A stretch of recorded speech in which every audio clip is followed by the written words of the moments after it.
The scientific theory of evolution explains how life forms develop and diversify over generations. Something to understand straight away is that it doesn't claim to explain the development of the universe or how life was first begun. It explains how new varieties of life form emerge from earlier life forms. Even if life on Earth had been initiated by some kind of divine or alien intervention, that wouldn't affect the evidence for evolution, which is accepted by people who believe in one or more gods as well as those who don't. It's also important to understand what a scientific theory is. Outside science, people often use the word theory to refer to a hunch or unsupported personal opinion. This is not what the word means in science. In science, a theory refers specifically to a well-substantiated explanation which accounts for a body of well-substantiated facts. So whenever we encounter a statement like, evolution is just a theory, not a fact, this tells us that whoever's made the statement is not using the terms correctly. In science, theories don't get promoted to facts. Facts are explained by theories. Because of their explanatory power, theories are the ultimate goal and the ultimate achievement in the sciences of nature. To start with some well-known facts, we know that physical traits of parent life forms are inherited by the next generation, and that through the artificial process of selective breeding, many traits can be exaggerated in later generations. This can be achieved fairly simply, by mating together individuals that exhibit those traits most strongly, and repeating this process with successive generations. Breed only from horses with good competition records, and their offspring will tend to perform well also. Breed only from aggressive dogs, and their offspring will tend to be aggressive. Many who happily acknowledge this kind of artificial selection are the same people who label evolution impossible or a fairy tale. And yet natural selection, one of the major mechanisms that drives evolution, requires no magical suspension or violation of physical laws. It simply says that traits also emerge and reproductive opportunities are also limited because of factors other than human influence.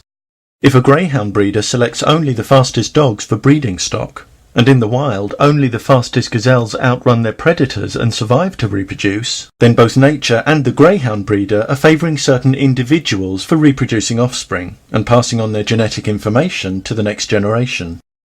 Before I say more about natural selection, I want to mention another commonly misunderstood term, mutation.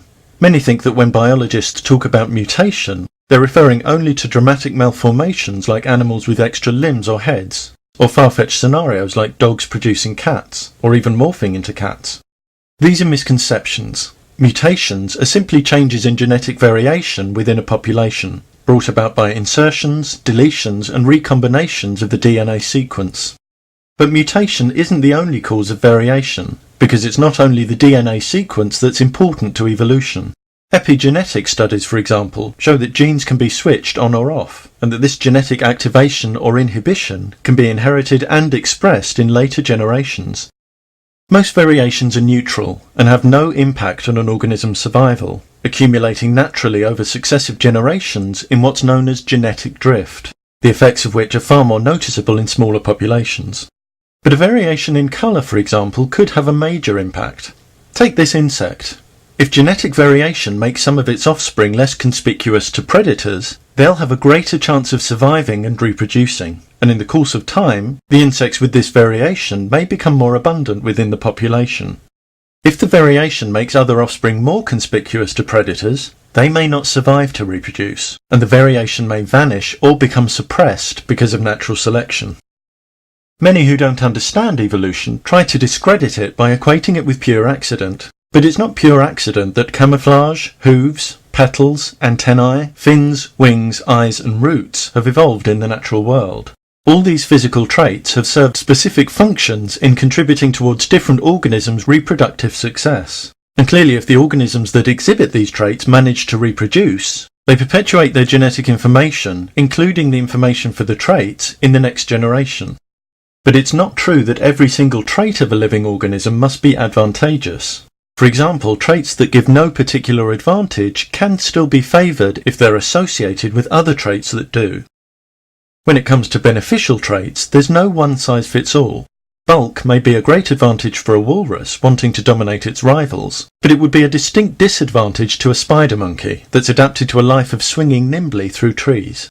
Again, it's no accident that walruses have evolved to be bulky and spider monkeys have evolved slender, supple limbs. These physical attributes have helped them operate in their respective environments and ways of life, to survive and compete for reproduction.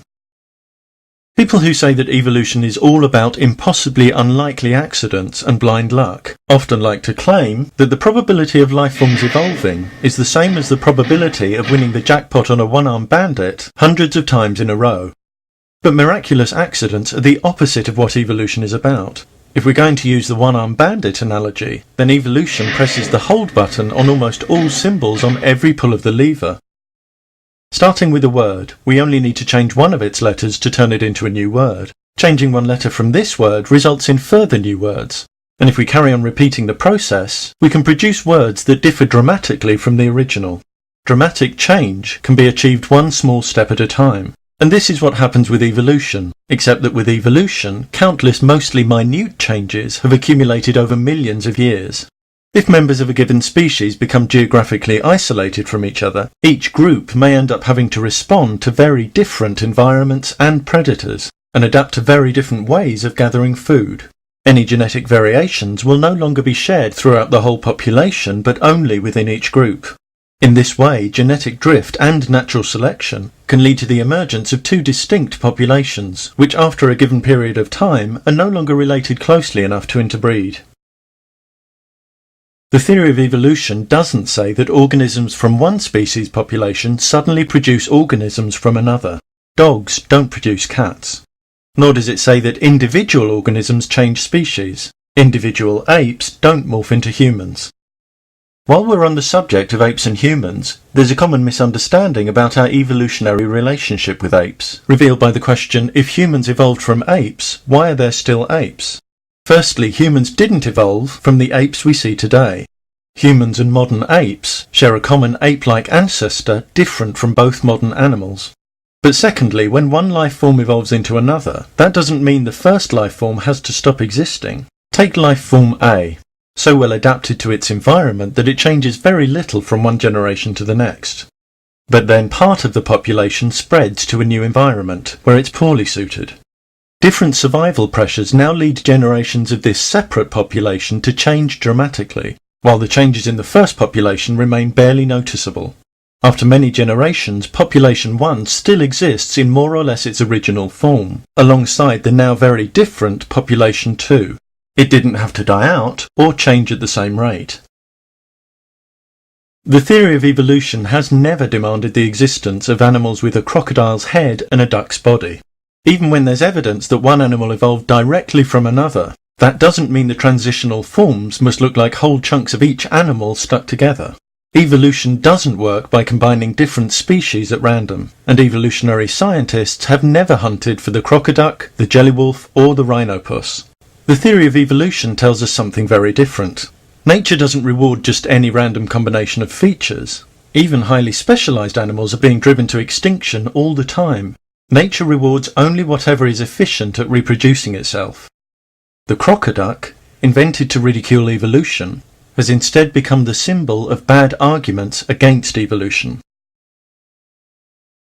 Some people feel that an acceptance of evolution implies or leads inevitably towards the desire for supremacist control over the breeding of human beings. But recognizing facts about nature doesn't mean you have any wish to apply them to social policy and commit gross violations of human rights. Evolution isn't an endorsement of eugenics, any more than accepting the fact that the females of numerous species kill and eat the males after mating is an endorsement of cannibalism.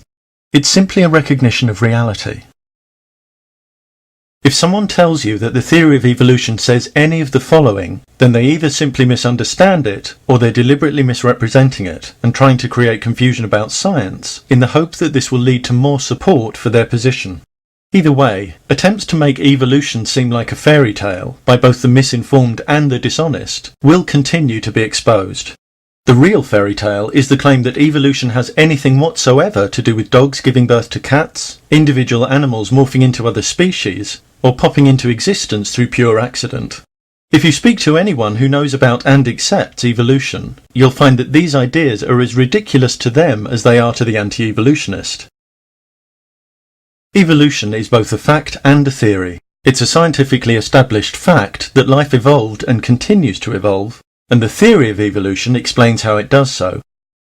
There are many reasons it's important to understand evolution, not least because evolution is essential to our understanding of biology. And with viruses quickly evolving resistance to our existing defences, a failure to understand those processes will mean a failure to understand some of the most deadly threats we face. Because of the curiosity and careful dedicated work of generations of scientists, we now understand in greater detail than at any other time in our history answers to some of our biggest questions about life on this planet.